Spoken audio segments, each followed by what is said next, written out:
Welcome to the Secret Lives channel. The doors to courtroom 4B swung open, and the air instantly left the room. Richard Sterling, a man worth $4 billion, didn't just walk in. He strutted, hand in hand with his 24-year-old mistress, Chloe. He was wearing a $7,000 suit and a smile that said he'd already won. On the other side sat Catherine, his wife of 30 years, looking small, tired, and defeated. Everyone expected a massacre. Everyone expected Richard to leave with his empire and his girlfriend, leaving Catherine with pennies. But 10 minutes later, Judge Pence looked up from a dusty ledger, adjusted his glasses, and dropped a single sentence that made the billionaire fall to his knees. You think you know how divorce works? You have no idea. The morning of November 14th was unseasonably cold in Manhattan, but the frost on the windows of the Supreme Court of New York was nothing compared to the atmosphere inside the limousine, parked at the curb. Richard Sterling checked his reflection in the rearview mirror. At 56, he was a specimen of modern pharmaceutical and cosmetic engineering. His hair was a rich, manufactured chestnut. His teeth were blindingly white, and his tailored Brioni suit hid the slight paunch of a man who enjoyed too much scotch and too little cardio. He was the CEO of Sterling Dynamics, a logistics and shipping conglomerate that moved everything from Amazon packages to military hardware. "Richard, baby, are you listening to me?"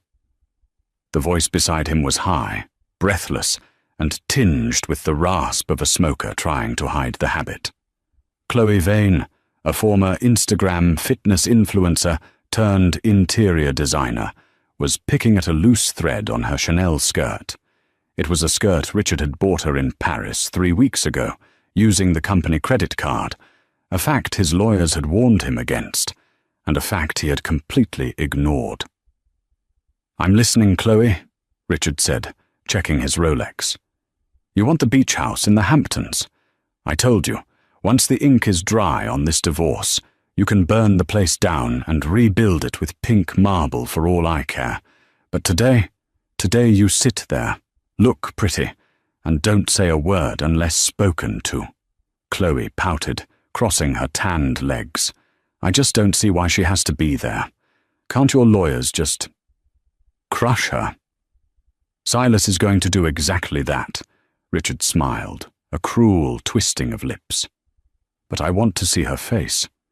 Catherine has spent 30 years clinging to my coattails. Today I cut the fabric." Richard opened the door. The paparazzi were already there, a swarm of flashes and shouting voices. He stepped out, turning to offer a hand to Chloe. It was a calculated move. Bringing a mistress to a divorce hearing wasn't just bold. It was a declaration of war. It was Richard telling the world and his wife that he feared no consequences. Inside the courthouse, the atmosphere shifted from chaotic to sterile. The hallway leading to courtroom 4B was lined with marble and mahogany. Waiting on a wooden bench near the doors was a solitary figure. Catherine Sterling. She didn't look like the wife of a billionaire. She wore a grey wool coat that had seen better decades. Her hair was pulled back in a severe, practical bun, and she was reading a paperback book with a cracked spine. She wore no jewelry, not even her wedding ring. Richard slowed his pace, enjoying the contrast. He felt like a lion stalking a wounded gazelle. "Hello, Catherine," Richard boomed, his voice echoing off the stone walls. Catherine didn't jump. She slowly marked her page, closed the book, and looked up. Her eyes were blue, pale, and unreadable. "Richard, you brought company." "Chloe," the younger woman snapped, clinging to Richard's arm. "My name is Chloe." Catherine offered a faint, almost sad smile. "I know, dear. I saw the receipts for the bracelet you're wearing. Cartier, wasn't it? October 12th, the day of my mother's funeral." Richard stiffened. "Don't start the guilt trip, Catherine. You signed the prenup in '94. You get the townhouse in Queens and $50,000 a year. Silas has the papers." "We'll see," Catherine said softly. She stood up. She was shorter than Chloe, but there was a rigidity to her spine that made her seem formidable. "Is your lawyer here? Or is he running late, counting your billable hours?" "Mr. Grimm is already inside," Richard sneered, "prepping the slaughter." Catherine nodded and turned to the courtroom doors. As she pushed them open, Richard noticed something that unsettled him for a fraction of a second. She wasn't shaking. Her hands were steady. "She's bluffing," Richard whispered to himself. "She has nothing." He took Chloe's hand and marched into the arena. The courtroom was packed. Divorce hearings for public figures usually were sealed, but Richard had insisted on transparency. He wanted the stock market to see that Sterling Dynamics was in firm control. He wanted the shareholders to know that his ex-wife would have no claim on the voting shares. At the plaintiff's table sat Silas Grimm. Grimm was a legend in New York family law, a man known as the Thresher. He was bald, wore wire-rimmed glasses, and had a reputation for making grown men cry on the stand. He had a stack of files in front of him, 3 feet high. "Richard," Grimm nodded, not standing up. "Sit, let's get this over with. The judge is Arthur Pence." Richard frowned as he sat down. "Pence? Never heard of him. I thought we paid for influence." "Pence is semi-retired," Grimm whispered, shuffling papers. "Pulled from the reserve list because Judge Kaplan had a heart attack last night. It's fine. Pence is a stickler for paperwork. Our paperwork is immaculate. Catherine has... well, look." Richard looked across the aisle. Catherine was sitting alone at the defense table. There was no team of associates, no paralegals, just an elderly woman with wild grey hair, wearing a tweed jacket that looked like it smelled of mothballs. She was rummaging through a canvas tote bag, pulling out a thermos and a sandwich wrapped in wax paper. "That's her lawyer?" Richard stifled a laugh. "Who is she? A librarian?" "Beatrice Wycliffe," Grimm said, his voice losing some of its confidence. "I haven't seen her in 20 years. I thought she was dead." "Is she good?" "She was annoying," Grimm grunted. "She does pro bono work for widows, small claims, estates. She's irrelevant, Richard. She doesn't understand corporate structuring. She won't understand the shell companies." "All rise," the bailiff bellowed. Judge Arthur Pence walked in. He was a small man, seemingly shrinking into his robes. He carried a cane and moved with agonizing slowness. He climbed the steps to the bench, sat down, and peered over the rim of the podium. "All right," Pence wheezed into the microphone. "Sterling versus Sterling. Let's keep the theatrics to a minimum. I missed my breakfast." Grimm stood up, buttoning his jacket. "Your Honor, Silas Grimm, representing Mr. Richard Sterling. We are moving for a summary judgment based on the pre-nuptial agreement signed in 1994. The terms are clear. The assets in question, specifically Sterling Dynamics and its subsidiaries, are sole property of Mr. Sterling. Mrs. Sterling waived all claims to business assets in exchange for a fixed stipend." "I see," Judge Pence mumbled, flipping through a file. "And the defense?" Beatrice Wycliffe stood up. She didn't look at the judge. She was busy trying to unscrew her fountain pen. "Beatrice Wycliffe for Mrs. Sterling, Your Honor. We contest the validity of the prenup." "On what grounds?" Grimm shot back, aggressive. "Duress? Incompetence? It's been 30 years." "Fraud," Beatrice said. Her voice wasn't loud, but it carried a strange weight. She finally got the pen cap off. "And misidentification of assets." Richard leaned over to Grimm. "What is she talking about?" "Desperation," Grimm whispered back. "She's fishing." "Mr. Grimm," the judge said, "call your first witness. Let's establish the assets." Grimm called Richard to the stand. This was the rehearsed part. Richard walked up, swore on the Bible and sat down, projecting the image of a benevolent titan of industry. "Mr. Sterling," Grimm began, pacing the floor, "you founded Sterling Dynamics in 1992, correct?" "I did," Richard said. "In a garage in New Jersey. Just me and a van."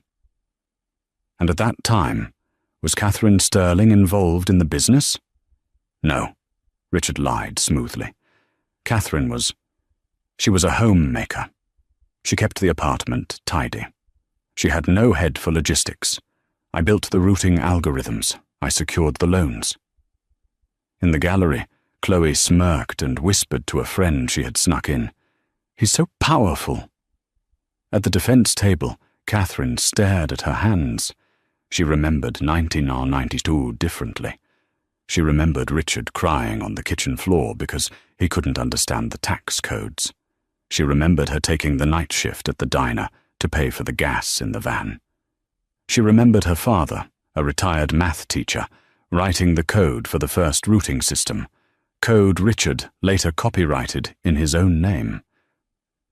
"And regarding the restructuring in 2015, Grimm continued, "you moved the primary holdings to a trust in Nevis. Is Mrs. Sterling a beneficiary of that trust?" "She is not," Richard said. "It is a business trust." "Thank you. Your witness?" Grimm sat down, looking smug. Beatrice Wycliffe stood up slowly. She picked up a single piece of paper. It looked yellowed, old. She walked toward Richard, her shoes squeaking slightly on the floor. "Mr. Sterling," Beatrice began, her voice sounding like a grandmother asking for a cup of tea. "You said you founded the company in 1992, but the incorporation papers, they list a principal investor. Do you remember who that was?" Richard rolled his eyes.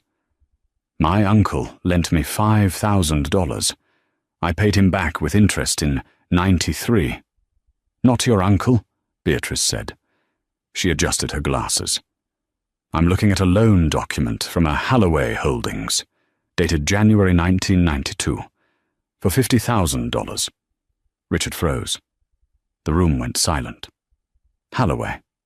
That was Catherine's maiden name. I don't recall that," Richard stammered. "You don't recall $50,000? Beatrice asked, feigning surprise. "That is a lot of money for a garage startup. Adjusted for inflation, that's over $100,000 today." "Where did that money come from, Richard?" Richard looked at Catherine. She was finally looking at him. Her eyes were hard. "It was inheritance," Richard said quickly. "Catherine's father died. She gave me the money. It was a gift." "A gift?" Beatrice turned to the judge. "Your Honor, I have here a promissory note signed by Richard Sterling. It doesn't say gift, it says exchange for equity. Clause 4A. In exchange for seed capital, the lender retains 50% ownership of all future entities derived from this initial investment." "Objection!" Grimm shouted, jumping up. "I have never seen this document. This is an ambush." "It was in the discovery box sent to your office 3 months ago, Mr. Grimm," Beatrice said calmly. "Perhaps if you had looked past the first layer of files, you would have found it. It was filed under history." Richard's face turned red. "That paper is ancient. It was superseded by the prenup." "Ah, the prenup," Beatrice smiled. It was a shark's smile. "The prenup applies to marital assets, but if Sterling Dynamics is a partnership formed before the marriage, then Catherine isn't asking for half of your money, Richard. She's asking for her half of the company." The courtroom murmured. Chloe stopped checking her phone. "This is ridiculous," Richard hissed at the judge. "I built this empire. She sat at home." "We will see," Judge Pence said, scribbling a note. "Objection overruled. Continue, Ms. Wycliffe." Beatrice turned back to Richard. Now, let's talk about the Aurora Shell Company you established in the Cayman Islands last year. The one you used to buy the yacht Ms. Vane is currently listed as the captain of. Richard felt a bead of sweat roll down his back. How did she know about Aurora? I don't know what you're talking about, Richard lied. It was a perjury trap, and he had just stepped into it with both feet. Beatrice walked back to her table and picked up a thick binder. Judge, I'd like to submit Evidence B, the bank records for Aurora Holdings, and the signature card for the account. She turned to Richard. Richard, who is the registered signatory for Aurora? My lawyers handle that. Is it you? No. Is it Mr. Grimm? No. Is it... Beatrice paused for dramatic effect, looking directly at the mistress in the second row. Is it Miss Chloe Vane? Chloe blinked, looking around nervously. I refuse to answer regarding private corporate matters, Richard blustered. The signatory, Beatrice said, her voice dropping an octave, becoming steel, is C. Sterling. You assumed, didn't you, Richard? You saw C. Sterling on the old banking forms from the 90s, and just kept using the same authorization to hide the money, assuming it meant you as the controller. But you forgot something. What? Richard snapped. Your middle name is James, Beatrice said. Catherine's middle name is... wait for it. Sterling. She was born Catherine Sterling Halloway. Her mother's maiden name was Sterling, a coincidental relation from a distant branch. Beatrice slammed the binder shut. You didn't open that account, Richard. You couldn't have. Because the ID used to verify it was Catherine's passport. Silence.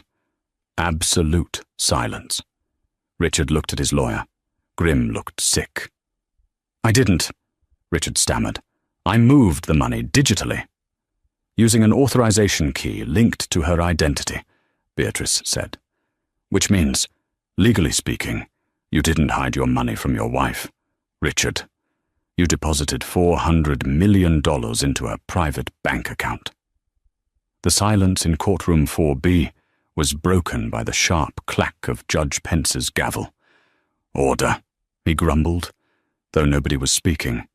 The room was paralyzed by the revelation that Richard Sterling had accidentally funneled a fortune into an account legally tied to his wife. Beatrice Wycliffe didn't give Richard time to recover. Your Honor, I would like to call a hostile witness. Ms. Chloe Vane. Chloe jumped in her seat, clutching her designer purse. She looked at Richard, wide-eyed. Richard, pale and sweating, gave a stiff nod. Go, he whispered harshly. Just deny everything. Chloe walked to the stand. She looked like she was walking a runway, chin up, defiant. She sat down, crossed her legs, and glared at Catherine. Miss Vane, Beatrice began, leaning against the defense table. You are currently listed as a consultant for Sterling Dynamics, earning a salary of $250,000 a year. Could you describe your duties? Chloe smoothed her hair. I handle lifestyle management, corporate aesthetics. I ensure the brand image is modern. I see, Beatrice said. And does lifestyle management include the use of the company penthouse in Tribeca, the one you moved into 4 months ago? Richard, Mr. Sterling, said it was a perk of the job, Chloe sniffed. And the car? The Bentley Continental GT? A company vehicle. And the jewelry? Beatrice walked closer. Specifically, the 12-carat diamond necklace you wore to the Met Gala last week, valued at $300,000? Chloe touched her neck instinctively, though she wasn't wearing it today. That was a gift, personal, from Richard. Beatrice turned to the jury box, which was empty, as this was a bench trial, then back to the judge. A gift. Interesting, because I have the receipt here. Beatrice held up a document. The necklace was purchased from Harry Winston on November 2nd. The payment method? A wire transfer from Aurora Holdings. Richard closed his eyes. He knew what was coming. "Ms. Vane," Beatrice said, her voice dropping to a dangerous whisper. "As we established 10 minutes ago, Aurora Holdings is an account identified by the passport of Catherine Sterling, which means Richard didn't buy you that necklace." Beatrice pointed a shaking finger at Catherine. "She did." Chloe laughed nervously. "That's ridiculous. Richard bought it."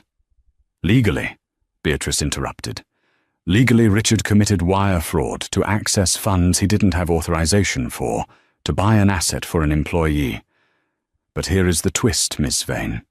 Since the money came from an account under Catherine's identity, and since you accepted it," Beatrice picked up a menacing-looking law book, "you are currently in possession of stolen property, or, if we want to be generous, you are in possession of a loan. Catherine never authorized a gift. Therefore, she is calling in her debt." Chloe stood up, furious. "I'm not giving it back. It's mine." "It is not yours," Judge Pence interjected, his voice surprisingly sharp. "Ms. Vane, if the funds are traced to Mrs. Sterling's verified identity, that jewelry is evidence. Sit down." Beatrice wasn't done. "It gets worse, Miss Vane. The penthouse, the lease is in the name of Aurora Holdings. The Bentley, title held by Aurora Holdings. You see, Richard was so desperate to hide his assets from the divorce court that he put everything into a basket he thought was secret. But he put your life into his wife's basket." Chloe looked at Richard. The adoration in her eyes was gone, replaced by panic. "Richard, what is she talking about? Do I own the apartment or not?" Richard put his head in his hands. "No," Beatrice answered for him. "Catherine owns the apartment. You are trespassing. And as of this morning, Catherine has issued an eviction notice. You have 24 hours to vacate." "You can't do that," Chloe shrieked. "I'm pregnant." The courtroom gasped. The reporters in the back row started typing furiously. Richard's head snapped up. "What?" "I was going to tell you tonight," Chloe sobbed, playing to the crowd. "I'm carrying his heir.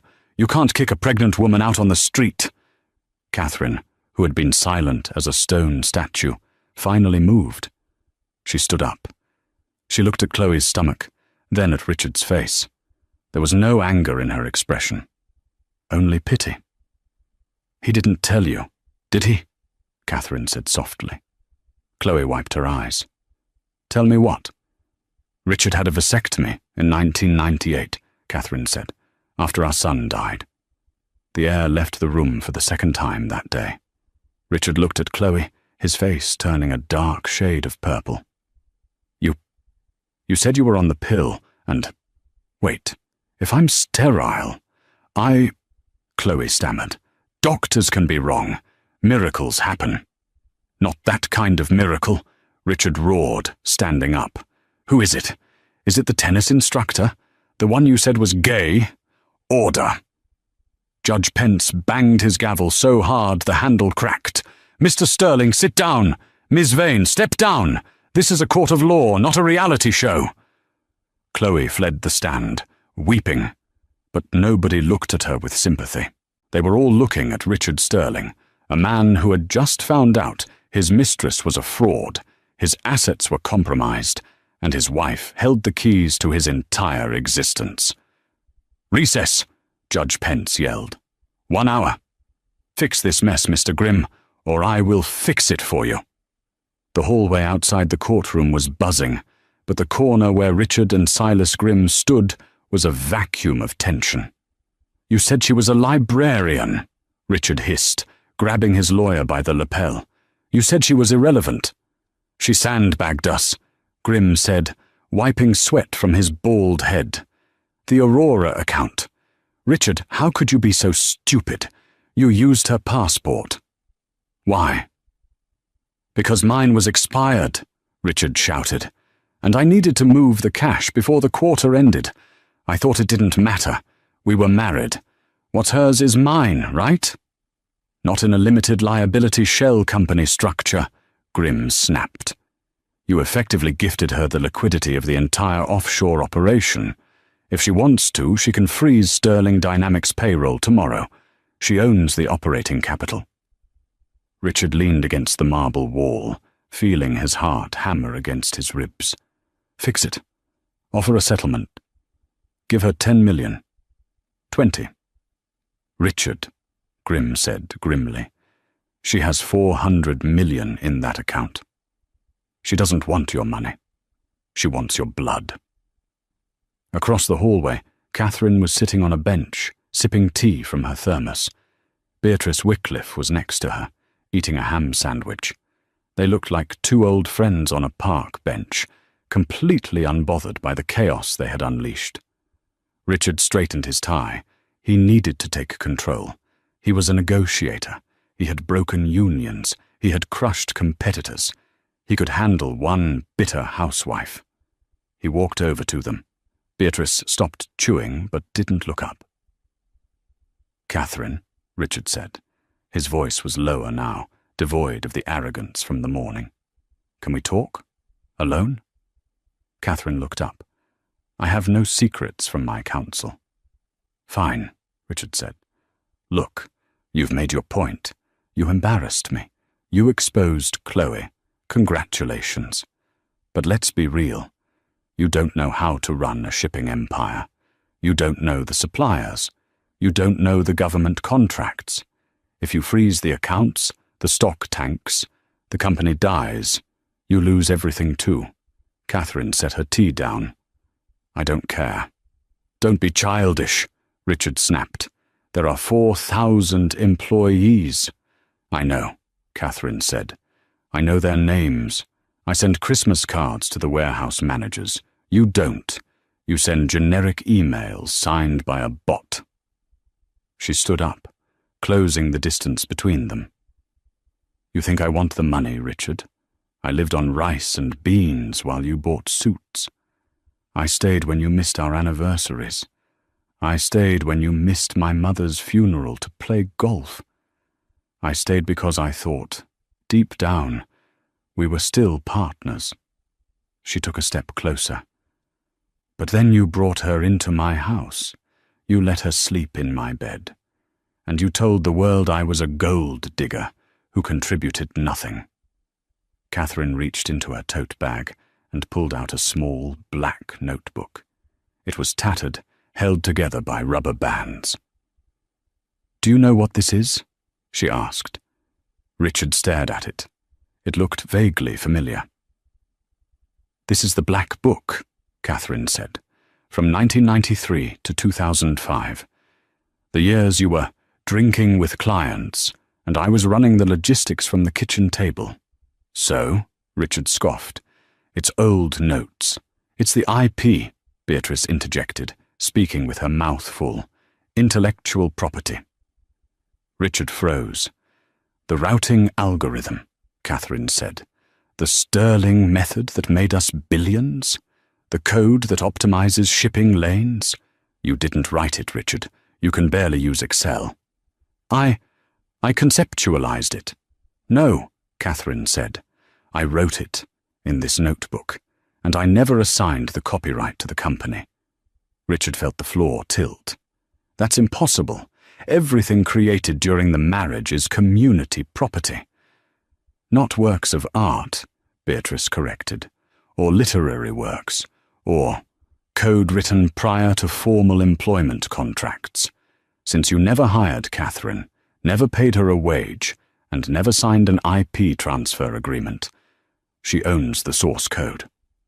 Catherine tapped the notebook against Richard's chest. I can shut down Sterling Dynamics not by freezing the bank accounts, Richard. I can shut it down by revoking the license to use my software. I can turn your logistics empire into a fleet of trucks that don't know where to go. Richard stared at her. For the first time in 30 years, he saw her. He didn't see the quiet wife. He saw the titan he should have feared. What do you want? Richard whispered. His voice was broken. Catherine smiled. It wasn't a happy smile. "I want you to go back into that courtroom," she said, "and I want you to admit it. All of it. The fraud, the lies, the fact that I built this company. And if I do, then maybe," Catherine said, turning away, "maybe I won't send the IRS the file I have on your Cayman Island tax evasion. Yet." "Mr. Sterling," the bailiff called from the door, "we're back in session." Richard looked at the courtroom door. It looked like the mouth of a shark. He looked at Catherine's back. He had no choice. He walked back inside, but this time he didn't strut. He dragged his feet, a man walking to his own execution. Richard Sterling sat in the witness box for the second time that day, but the man who sat there now bore little resemblance to the titan who had entered the building that morning. His tie was loosened. His face was a mask of grey, clammy zakin. His hands, usually so expressive when he was closing a deal, gripped the wooden railing until his knuckles turned white. "Mr. Sterling," Beatrice Wycliffe said, standing in the centre of the room. She didn't need the microphone. Her voice was clear, sharp, and unavoidable. "We are going to correct the record. For 30 years, the narrative of Sterling Dynamics has been the story of a genius businessman pulling himself up by his bootstraps. Is that narrative accurate?" Richard looked at his lawyer, Silas Grimm. Grimm was staring at the ceiling, effectively resigning from the fight. He knew about the tax evasion file. He knew there was no defense against prison time if Catherine released it. "No," Richard croaked. "I can't hear you," Beatrice said, cupping her ear. "No," Richard said, louder. "It's incomplete." "Let's complete it," Beatrice said. She held up the tattered black notebook. "Exhibit C, the original source code for the logistics algorithm, the heartbeat of your empire. The reason your company is worth $4 billion instead of being a failed delivery service in New Jersey. Who wrote the code, Richard?" Richard looked at Catherine. She was watching him, her face calm, almost serene. She wasn't gloating. She was simply waiting for the truth to catch up to the lie. "Catherine wrote it," Richard whispered. A gasp rippled through the gallery. The reporters were typing so fast it sounded like a hailstorm. "Catherine wrote it," Beatrice repeated. "And did you pay her for it?" "No." "Did you acknowledge her contribution in the annual reports?" "No." "Did you, in fact, tell the board of directors in 2005 that you stayed up for 3 nights straight to crack the routing problem, a story that became legendary in Forbes magazine?" Richard closed his eyes. "Yes, I said that." "So," Beatrice walked closer, her heels clicking like gunshots on the floor. "You stole her intellectual property. You stole her inheritance to fund the startup. You stole her identity to hide your illegal assets. And then, when you were done using her, you tried to discard her like a wrapper." Beatrice turned to the judge. "Your Honor, we are not asking for alimony. Alimony is for a dependent spouse. Catherine Sterling is not a dependent. She is the architect, she is the financier, and she is the victim of grand larceny on a corporate scale." "Mr. Grimm?" Judge Pence asked, looking over his spectacles. "Do you have a redirect?" Silas Grimm stood up slowly. He put his papers into his briefcase. "No questions, Your Honor. The defense rests." Richard looked at his lawyer in horror. "Silas? You're giving up?"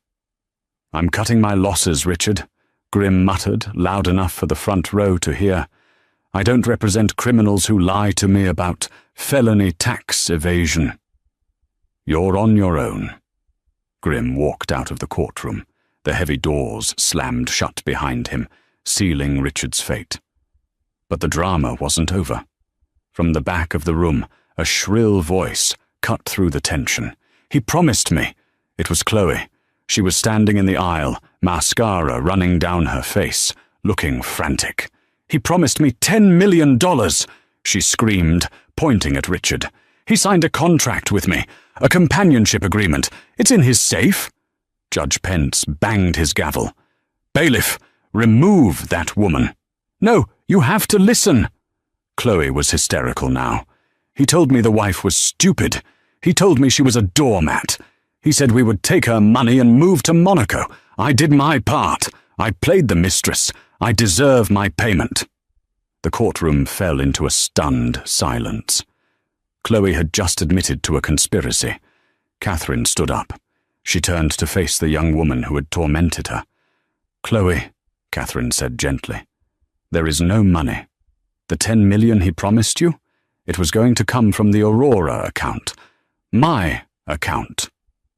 Chloe froze as two bailiffs grabbed her arms. "And," Catherine added, "regarding the companionship agreement, I wouldn't worry about enforcing it. I think you'll be too busy dealing with the charges for grand theft regarding the diamond necklace." "What?" Chloe shrieked as she was dragged toward the doors. "Richard, do something!" Richard didn't look at her. He was staring at the table, a broken man. Judge Pence watched the doors close on the screaming mistress. He adjusted his robe, took a long sip of water, and looked down at Richard Sterling. "Mr. Sterling, get off the stand. Sit at your table. I am ready to issue my ruling." The courtroom was so quiet you could hear the hum of the air conditioning. Every eye was fixed on Judge Arthur Pence. He was writing something on a notepad, his pen scratching loudly. He did this for 2 agonizing minutes. Finally, he looked up.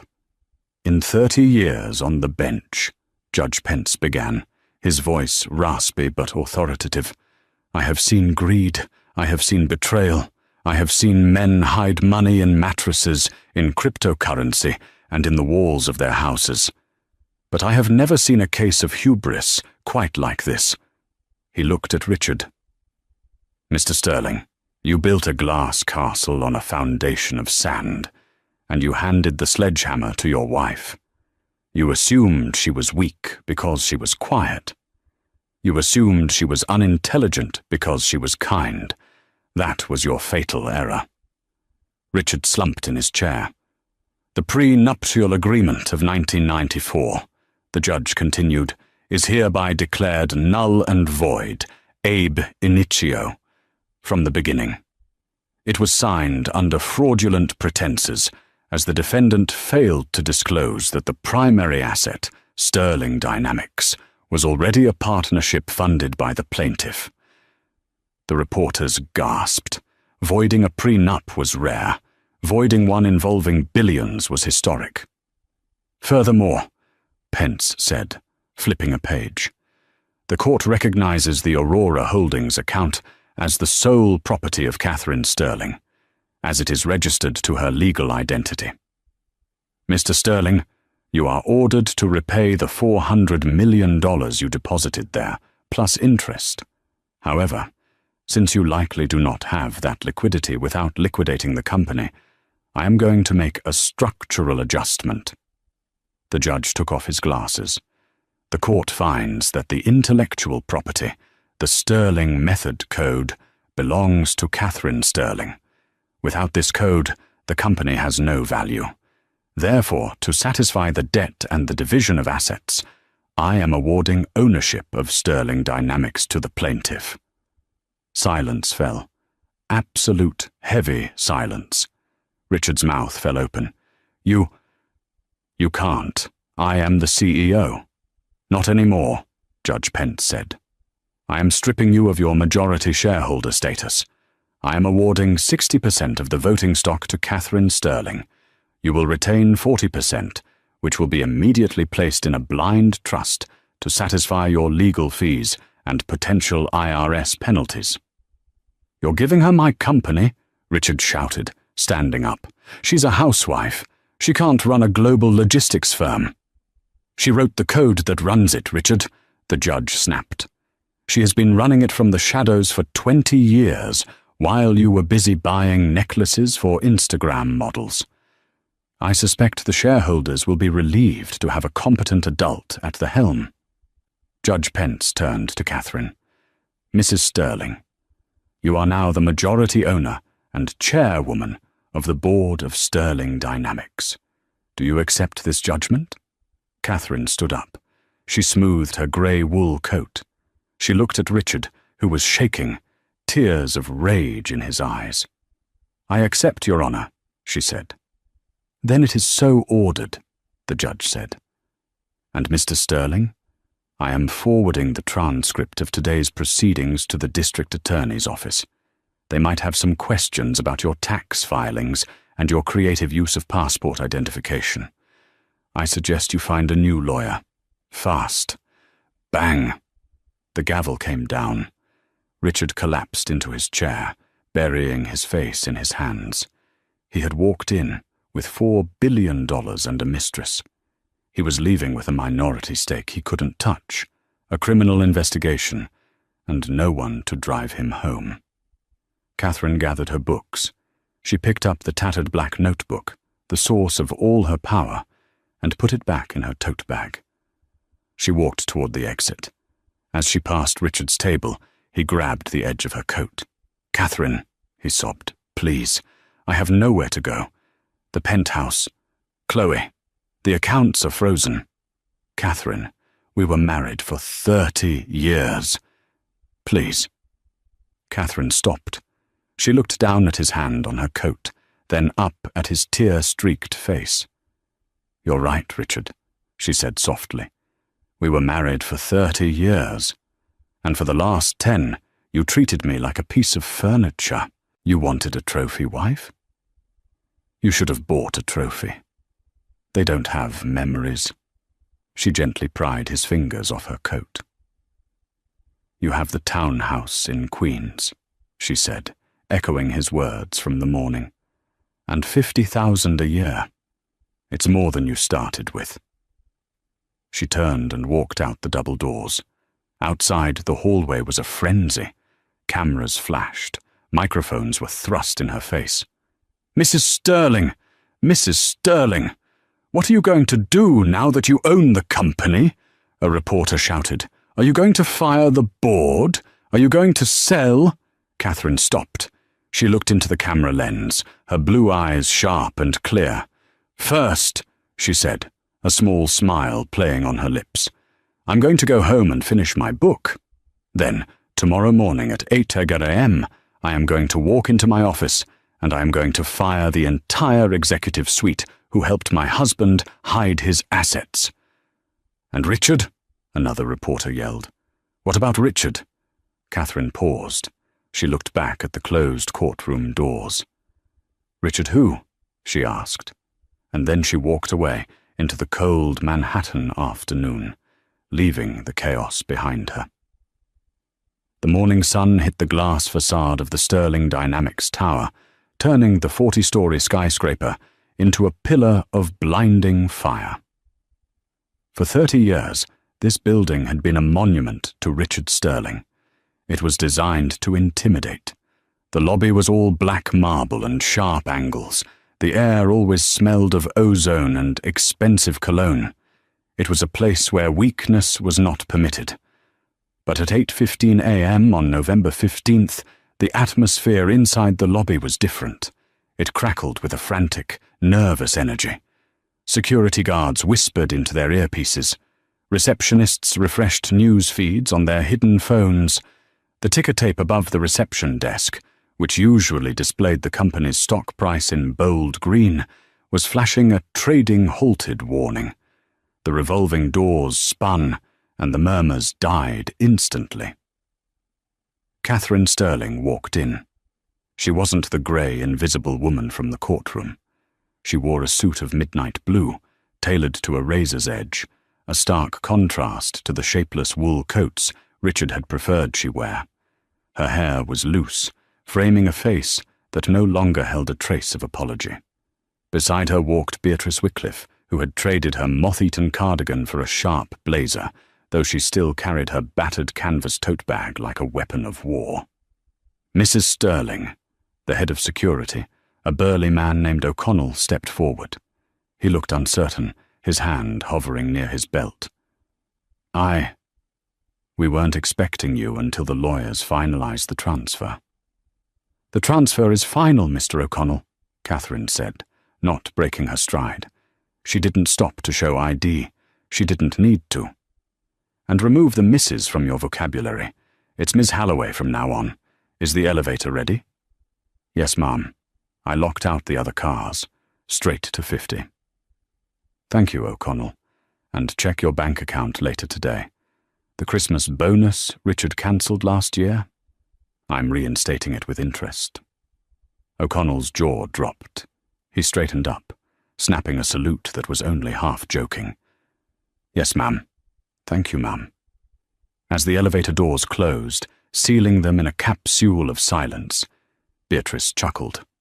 You just bought the loyalty of the entire security team for less than the cost of one of Richard's golf trips.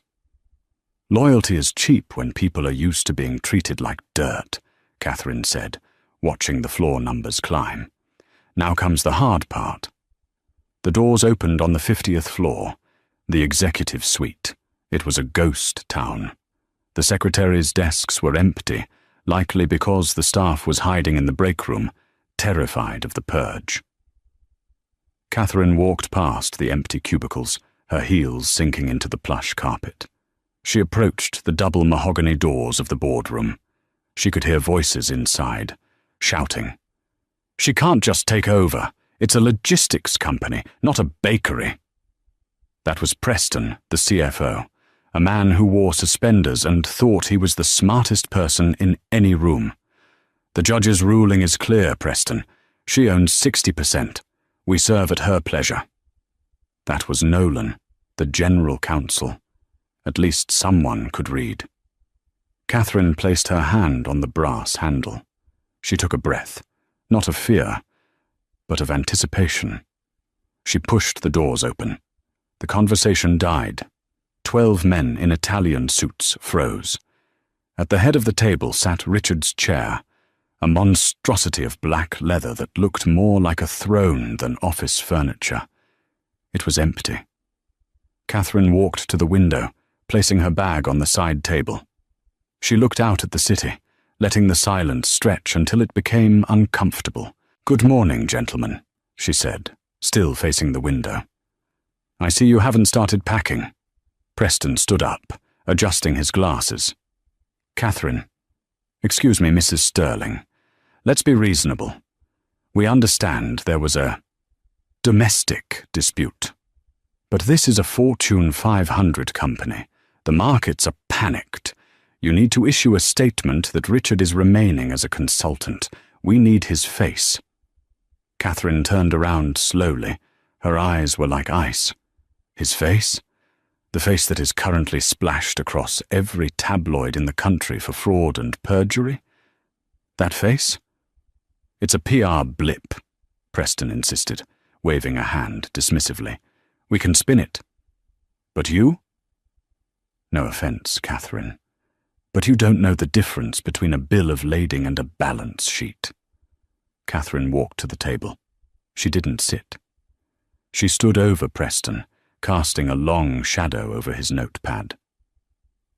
A bill of lading is a legal document between the shipper and carrier, detailing the type, quantity, and destination of goods, she recited perfectly. A balance sheet is a financial statement reporting a company's assets, liabilities, and shareholder equity. Speaking of liabilities, let's talk about the Omega shipping lane. Preston's face went pale. What? The Omega lane, Catherine repeated. The route Richard set up 3 years ago to bypass customs in Jakarta. The one that saves us 15% on fuel, but costs us $2 million a year in bribes to local officials. The room went deathly silent. This was highly classified illegal activity. How do you know about that? Preston whispered. Because I noticed the discrepancy in the fuel audits in 2023, Catherine said. I asked Richard about it. He told me not to worry my pretty little head. So I hacked his email. She reached into Beatrice's tote bag and pulled out a thick blue folder. She threw it onto the table. It slid across the polished wood and stopped right in front of Preston. "That folder contains the wire transfers authorized by you, Preston. You didn't just sign off on the bribes.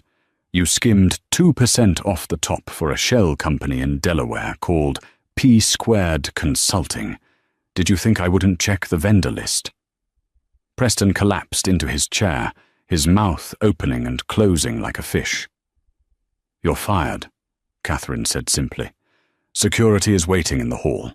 If you cooperate, I won't hand that folder to the FBI. If you make a scene, you'll be in handcuffs before you hit the lobby."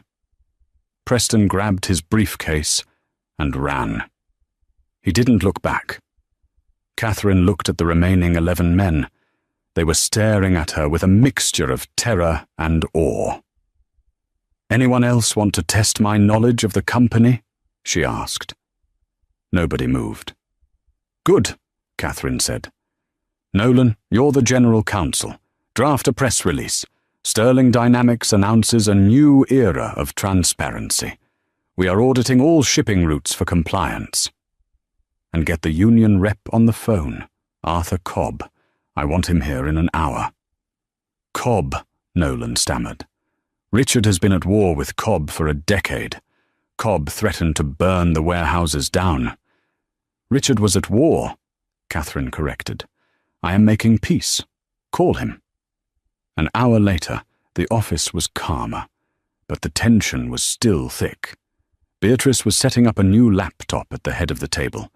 Catherine was reviewing contracts, slashing through paragraphs with a red pen. The intercom buzzed. "Ms. Halloway?" It was O'Connell from the lobby. His voice sounded strained. "Go ahead, O'Connell." "We have a situation. Mr. Sterling is here." Catherine's pen stopped. "Is he?" "He's demanding access. He's screaming that he owns the building. He tried to push past the turnstiles and, well, we had to restrain him. He's causing a scene, Ma'am. The press is outside filming it." Catherine closed her eyes for a second. She could picture it. Richard, in his rumpled suit from yesterday, red-faced, screaming at the people he used to ignore. It was pathetic. It was tragic. "Let him up," Catherine said. "Ma'am." Beatrice looked up, concerned. "Is that wise?" "Let him up," Catherine repeated. "Security escort. But bring him to the boardroom." 10 minutes later, the doors opened. Richard Sterling didn't strut. He was dragged. 2 guards held his arms as he thrashed. He looked like a man who hadn't slept in 24 hours because he hadn't. His shirt was untucked. He had lost a cufflink. His eyes were wild. "Get your hands off me!" Richard shouted as they released him. He stumbled, catching himself on the edge of the conference table. He looked up and saw Catherine. She was sitting in his chair. His chair. The sight seemed to break something in him. "You!" he spat. "You thief! This is my office. My name is on the building." "Actually," Catherine said, gesturing to the window where a crew was already rappelling down the side of the glass. "They are removing the Richard from the signage as we speak. It will just be Sterling Dynamics by lunch." My name. Richard fell into one of the guest chairs. He looked around the room, expecting to see his allies. He saw only empty chairs and Beatrice Wycliffe eating a bagel. "Catherine, stop this," Richard pleaded, his voice shifting from anger to a desperate whine. "You proved your point. You won, okay? You won. But you can't run this place. You need me. Who's going to handle the investors? Who's going to handle Cobb and the union thugs?" "Mr. Cobb is on his way up," Catherine said calmly. "And the investors have already sent flowers. Apparently they prefer a CEO who isn't under investigation for tax fraud." Richard put his head in his hands. "I have nothing, Catherine. The accounts are frozen. The penthouse locks were changed. I spent the night in a 24-hour diner. I had to beg a waiter for a coffee." He looked up, tears streaming down his face. I'm your husband. Doesn't that mean anything?" Catherine stood up. She walked around the table until she was standing right in front of him. She looked down, her face unreadable. "It meant everything," she said softly. "For 30 years, it meant everything. I gave you my inheritance. I gave you my mind. I gave you my life. I raised our son. And when we lost him, I grieved alone because you were too busy building this." She gestured to the opulent room. "You didn't build a company, Richard. You built a monument to your own ego. And you sacrificed me to do it. You didn't just cheat on me with Chloe. You erased me. You convinced yourself I was nothing." She leaned in close. "You asked if being my husband means anything. Today? No. Today, you are just a liability I am writing off." She reached into her pocket and pulled out a single silver key. "This is the key to the townhouse in Queens," she said, placing it on the table. "It's empty. The heat works. The water works. There is a checking account with $50,000 in your name. It's a fresh start, Richard. It's exactly what you gave me in 1992. Let's see if you can build an empire from a garage a second time." Richard stared at the key. It was a humiliating mercy. "I can't go back to Queens," he whispered. "I'm Richard Sterling." "Not anymore," Catherine said. She turned her back on him. "O'Connell, please escort Mr. Sterling out of the building, and make sure he takes the freight elevator. We don't want to upset the clients in the lobby." Richard grabbed the key. It was all he had left. He stood up, trembling, and let the guards lead him away. At the door, he looked back one last time. He saw Catherine sitting at the head of the table, already on the phone, commanding the room with a natural authority he had never possessed. She didn't look back. The doors closed. 5 minutes later, the door opened again. A massive man in a flannel shirt and work boots walked in. Arthur Cobb, the head of the dockworkers' union. He looked ready for a brawl. "All right, Sterling," Cobb boomed, not looking at who was in the chair. "I heard you fired the suits. That don't mean I'm going to go easy on you. We want the 15% raise or we strike at midnight." Catherine spun the chair around. "Hello, Arthur," she said. Cobb froze. "Mrs. Sterling, where's Richard?" "Richard is retired," Catherine said, "and the 15% raise is rejected." Cobb's face turned red. "Then we walk." "I'm rejecting it because it's too low," Catherine said. She slid a paper across the table. "I've reviewed the profit margins from the automation upgrades. We can afford 20% plus full dental coverage for the night shift. In exchange, I want a guarantee of 0 stoppage for 3 years. Cobb stared at the paper. He looked at Catherine. He looked at Beatrice, who gave him a thumbs up. "You're serious?" Cobb asked. "I'm the one who wrote the logistics code that saved the company $40 million last year, Arthur," Catherine said. "I know exactly what we can afford. Do we have a deal?" Cobb reached out a massive, calloused hand. Catherine took it firmly. "We have a deal, Ms. Sterling," Cobb said. "Damn, we should have been negotiating with you for 20 years. "Yes," Catherine smiled, looking out the window at the city that was finally, truly hers. "You should have." And that is how the billionaire who thought he was untouchable ended up on the street, while the wife he underestimated took the throne she built. It's a brutal lesson in karma. Be careful who you step on while you're climbing the ladder, because they might be the one holding it steady. Richard Sterling learned the hard way that arrogance is a loan with a very high interest rate, and eventually, the bill always comes due. What do you think? Was Catherine too harsh, leaving him with nothing? Or did Richard deserve every bit of that cold revenge? I want to hear your thoughts in the comments below. If you enjoyed this story of justice served cold, please smash that like button, share this with a friend who loves drama, and subscribe to the channel so you never miss a story. Thanks for watching, and I'll see you in the next video.